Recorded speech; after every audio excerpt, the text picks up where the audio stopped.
네, 안녕하십니까. 만나서 반갑습니다. 자, 오늘도 한번 진도를 나아가도록 하겠습니다.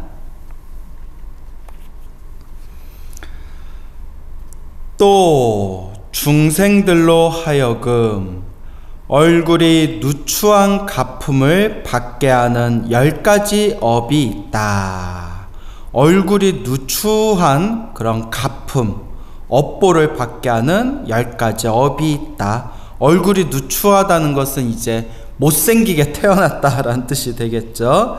그래서 우리 불교에서는 잘생긴 외모로 태어나거나 못생긴 외모로 태어나는 것도 자신이 지은 과보이다라는 가르침이 있습니다.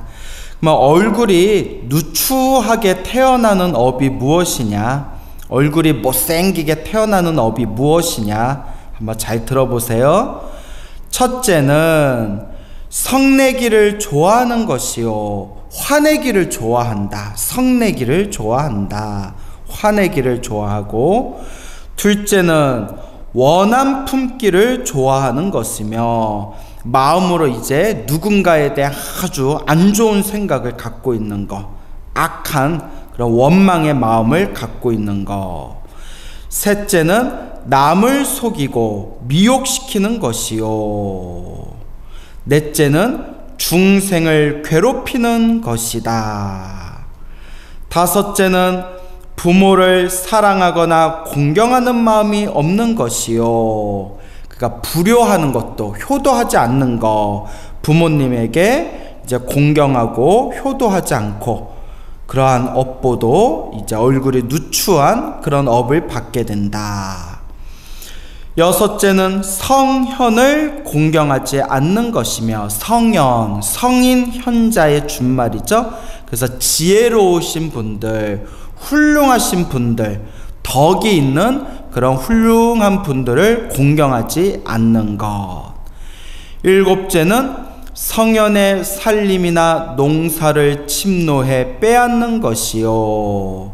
그러니까 이제 못된 짓을 하는 거죠. 다른 사람들의 어떤 재물을 무너뜨리거나 내 욕심으로써 내 탐욕을 채우는 것도 안 좋은 그런 업을 짓는 것이겠다.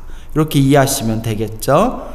여덟째는 부처님 탑의 등불을 끄는 것이며, 부처님 탑의 등불을 끈다. 그러니까 부처님 도량에서 부처님 도량을 환하게 밝히고 있는 뭐 등불이나 그런 어떤 불을 이제 좋지 않은 마음으로, 그러니까 나쁜 마음으로 그 부처님의 도량을 환하게 그렇게 밝히고 있는 등불을 좋지 않은 마음, 나쁜 마음으로 껐을 때 이러한 악한 업보를 받게 된다.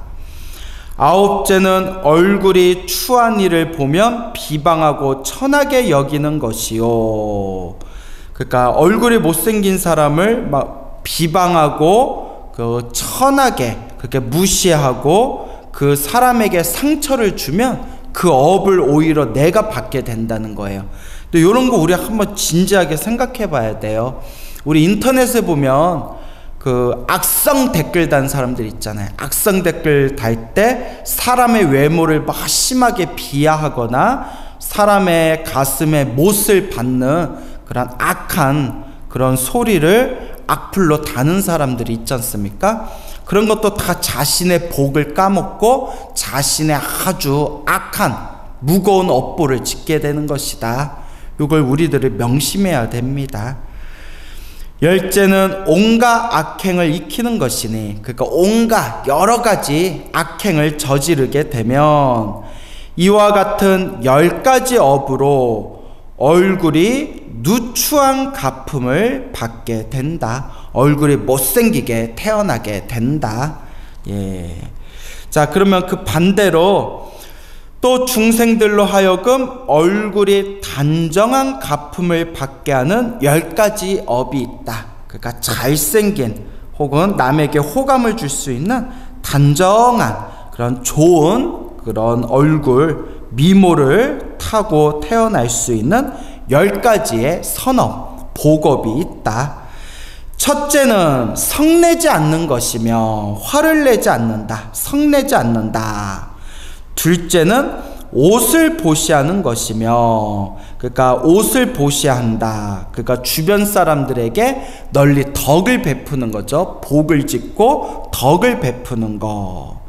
셋째는 부모를 사랑하고 공경하는 것이요. 부모님께 효도하는 것도 아주 훌륭한 선업이 되는 것이다. 넷째는 성현을 존경하는 것이다. 성인 현자.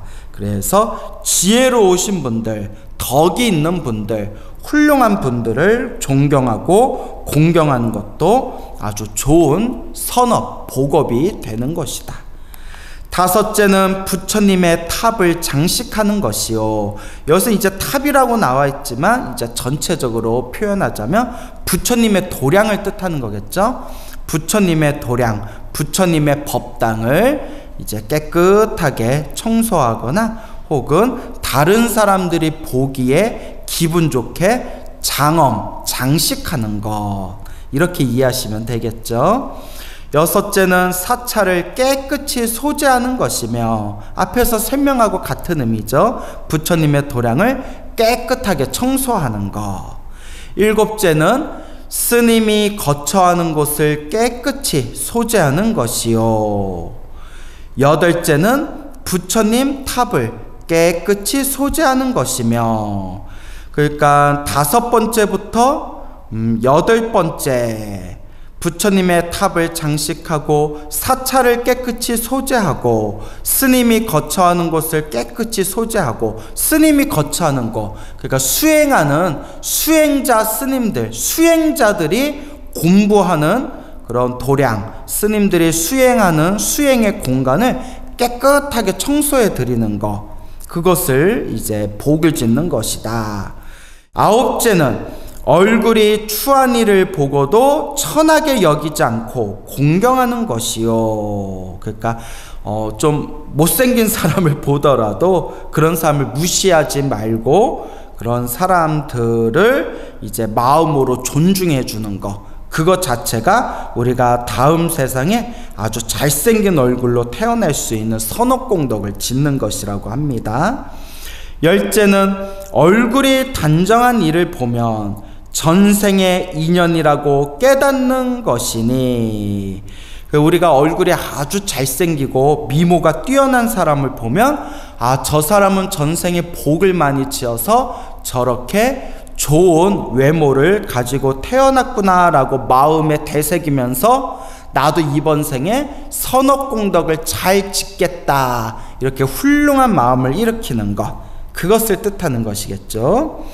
이런 10가지 업으로 얼굴이 단정한 가품을 받느니라. 얼굴이 단정한 잘생긴 그런 외모를, 미모를 받게 된다라는 그런 의미가 되겠습니다.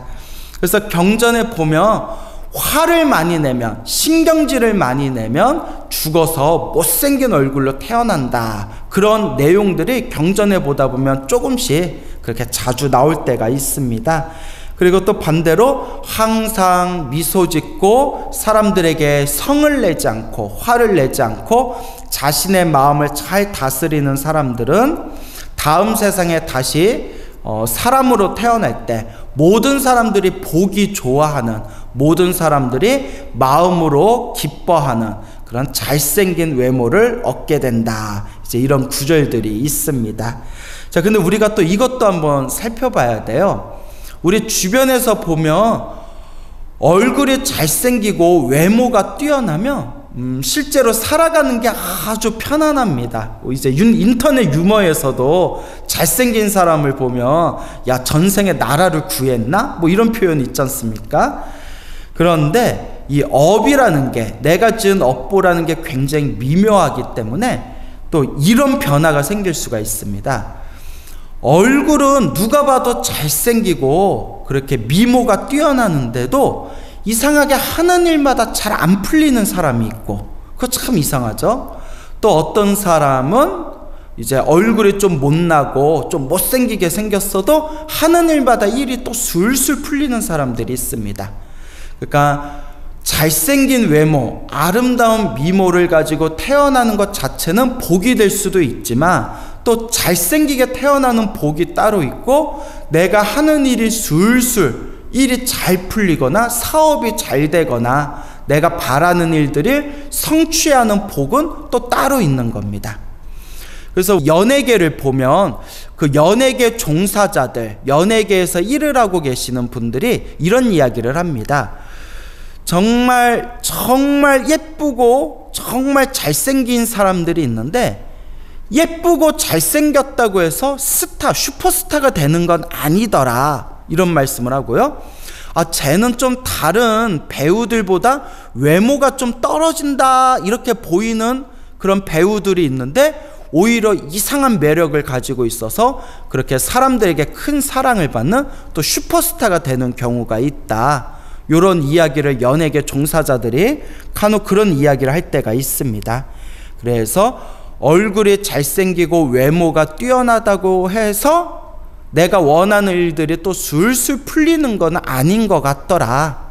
그래서 여 밑에 보면 다음 부분이 내가 원하는 일들이 술술 풀리고 내가 내 삶에 있어서 큰 선업공덕을 또 이루게 되는 그러한 또 복업, 선업이 있습니다.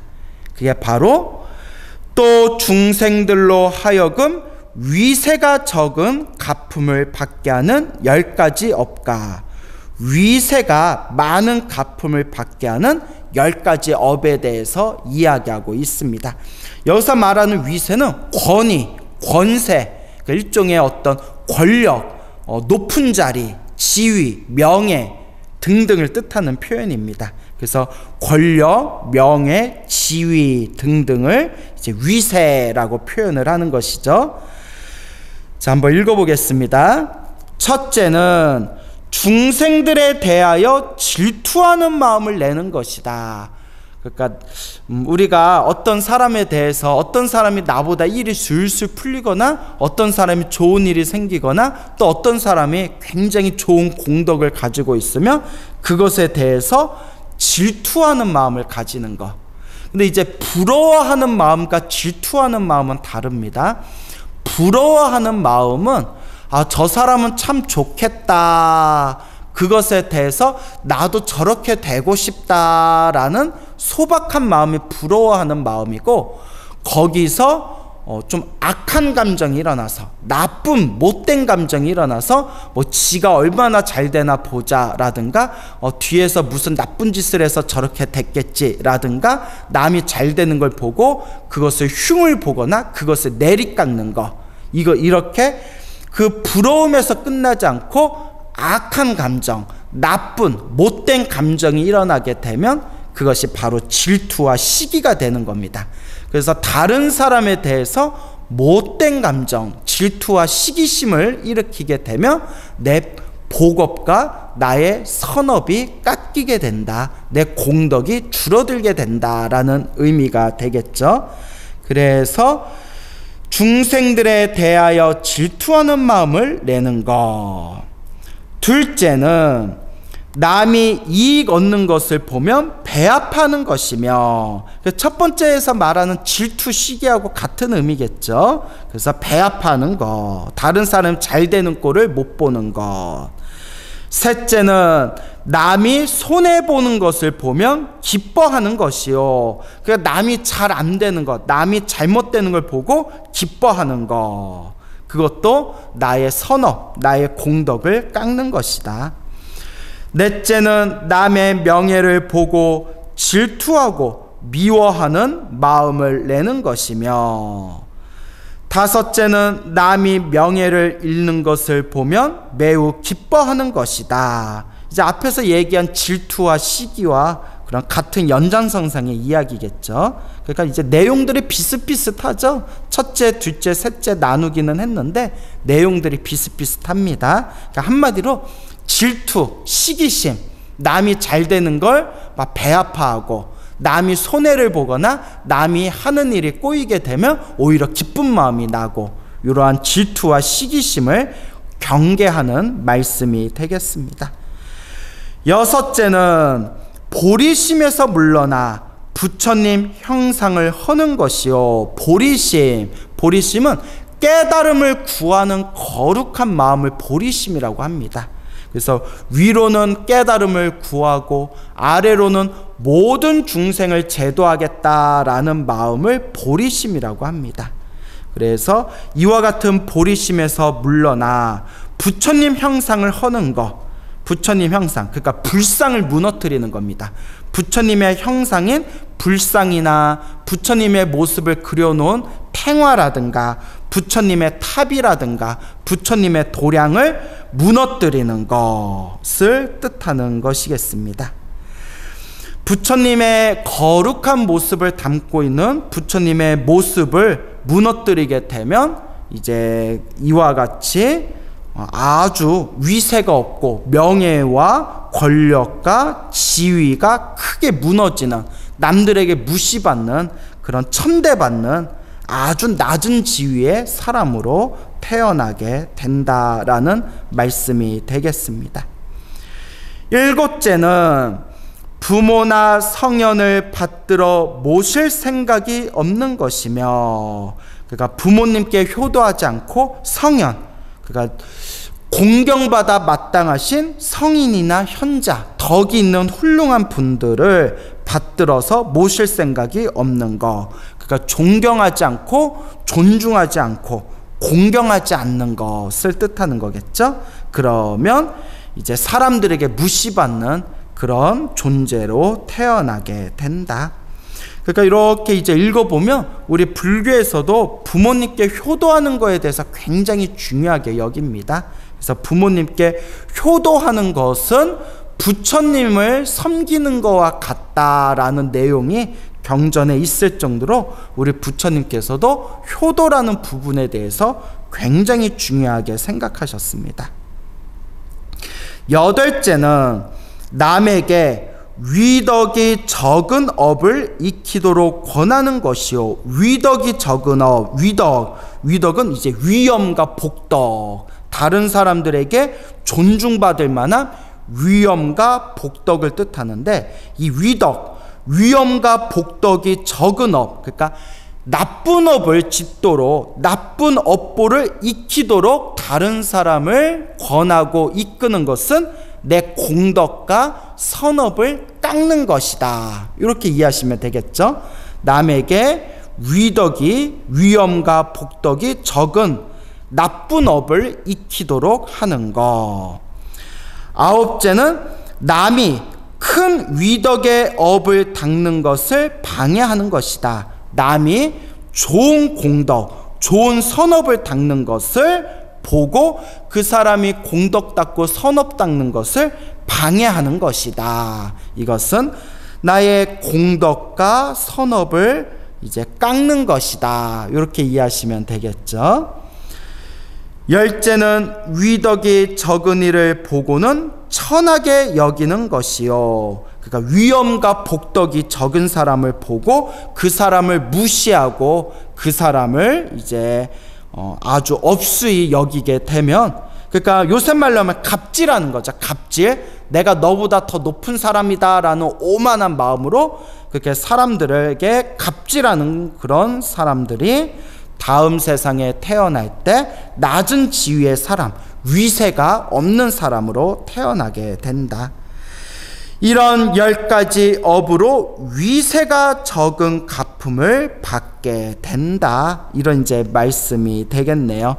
그래서 우리 부처님 경전에 보더라도 질투하거나 시기하는 사람들의 그런 안 좋은 업을 짓게 되고 그 자신들이 지은 질투와 시기심의 나쁜 업보로 다음 생에 나쁜 몸을 받게 되는 그런 이야기들이 경전에 보면 자주 나옵니다.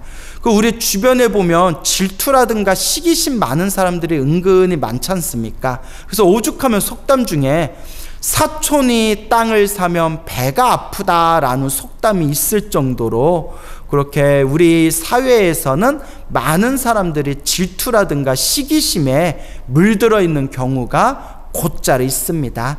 근데 우리가 마음을 닦는 불자, 선업과 공덕을 닦는 불자, 이 복을 닦는 불자라면 내 마음속에서 질투라든가 시기심 같은 그런 못된 감정들을 내 마음 안에서 정화시킬 수 있도록 노력해야 됩니다. 그래서 불교에서는 질투와 시기심을 줄이는 그런 어떤 마음가짐에 대해서 다음과 같은 부처님의 말씀이 있습니다. 나보다 훌륭한 사람, 나보다 복이 많은 사람, 혹은 일이 술술 풀리는 그런 사람을 보면 저 사람은 과거 전생에 공덕을 많이 지어서, 과거 전생에 복과 선업과 공덕을 많이 지어서 저렇게 좋은 일이 생기고 저렇게 일이 술술 풀리는가 보구나. 그러니 나도 이번 생에 복과 선업과 공덕을 잘 닦아야 되겠다. 이런 식으로 이제 자신의 마음을 다스리고 자신의 마음을 더 긍정적이고 더 좋은, 환하고 밝고 더 좋은 쪽으로 내 마음을 계속 길들여야 된다라고 그렇게 이제 부처님께서 법을 설하고 계십니다. 우리가 이제 수행한다라는 표현을 쓰지 않습니까? 수행을 한다라고 표현하고, 우리가 마음 닦는다 표현하고, 복과 선악과 공덕을 닦는다라고 표현하지 않습니까? 우리가 부처님의 가르침을 공부하면서 수행한다, 마음을 닦는다, 복과 선악과 공덕을 닦는다, 그 밑바탕에는 습관이라는 의미가 굉장히 강하게 뿌리를 받고 있습니다. 습관, 결국 좋은 습관을 들이는 거예요. 좋은 습관을 들이는 거. 그러니까 우리가 수행한다라고 했을 때 수행이라는 의미 자체가 습관들이다, 훈련하다라는 뜻이 있다고 합니다. 습관들이다, 훈련하다. 그리고 우리가 복과 선업과 공덕을 닦는 것 자체가 좋은 습관으로 나아가는 것입니다. 그래서 우리 중생들은 흔히 자신이 지은 업보의 습관, 이 업보의 습관을 업습이라고 부르거든요. 이 업습의 영향을 크게 받는다라고 경전을 보다 보면 이 중생이 스스로 몸과 말과 생각으로 지은 그 업보의 습관에 대해서 굉장히 중요하게 지적하고 있습니다. 그래서 우리가 수행을 하면서 복과 선업과 공덕을 닦으면서 항상 명심해야 되는 게, 나는 지금 좋은 습관을 들이고 있는가, 나쁜 습관을 들이고 있는가. 결국 중생은 습관의 동물입니다. 여러분들이 일상생활에서 24시간 동안 내가 아침에 눈을 떠서 저녁에 잠들 때까지, 혹은 꿈을 꾸는 그 순간에도 내가 일으키고 있는 몸과 말과 생각의 흐름을 가만히 관찰해 보면 끊임없이 무의식적으로 습관화된 나의 어떤 행위들이 폭포와 같이 나도 모르게 무의식적으로 행하고 있다는 것을 이제 스스로 발견할 수가 있습니다. 그래서 이 습관, 이 습을 잘 들어야 된다. 예스님들께서 습을 잘 들어야 된다. 습관할 때 습, 업의 습관을 잘 길들여야 된다라는 말씀들을 자주 하셨습니다. 근데 여러분들도 수행을 하면서 이제 느껴지시겠지만 그게 굉장히 어려워요. 정말 10년, 20년, 30년 수행해도 정말 자그마한 습관 하나 고치기도 굉장히 힘들거든요. 근데 여기서 이제 중요한 게 무엇인고 하면 결국은 꾸준히 닦는 것이 중요합니다. 꾸준히 닦는 것이 중요하다. 포기하지 않고 멈추지 않고 꾸준히 닦아나가는 것. 이게 바로 육바라밀에서 말하는 정진바라밀, 멈추지 않고 꾸준히 나아가는 정진바라밀이라고 부르게 되는 겁니다. 그래서 제가 불자님들께 늘 자주 드리는 이야기지만, 우리 석가모니 부처님을 포함해서 과거의 모든 부처님들께서도 원래는 우리하고 똑같은 번뇌 중생이었다고 합니다. 우리와 똑같은 탐욕과 성냄과 어리석음이 가득한 번뇌 중생이었는데, 우리의 부처님들께서는 수없는 윤회의 흐름 동안 이 보리심을 가지고, 보리심, 위로는 깨달음을 구하고 아래로는 모든 중생을 제도하겠다는 보리심으로 꾸준히 끊임없이 몸과 말과 생각을 닦고, 복과 선업과 공덕을 닦고, 지혜와 자비를 닦고, 그리고 육바라밀을 완성하셔서 저렇게 훌륭하신 위대한 깨달음을 성취한 부처님이 되신 것이고, 우리는 이 업보의 나쁜 습관 속에 우리가 갇혀 있어서 이 수행을 게을리했기 때문에 아직도 이렇게 중생으로 윤회 세상에서 헤매이고 있는 것이다.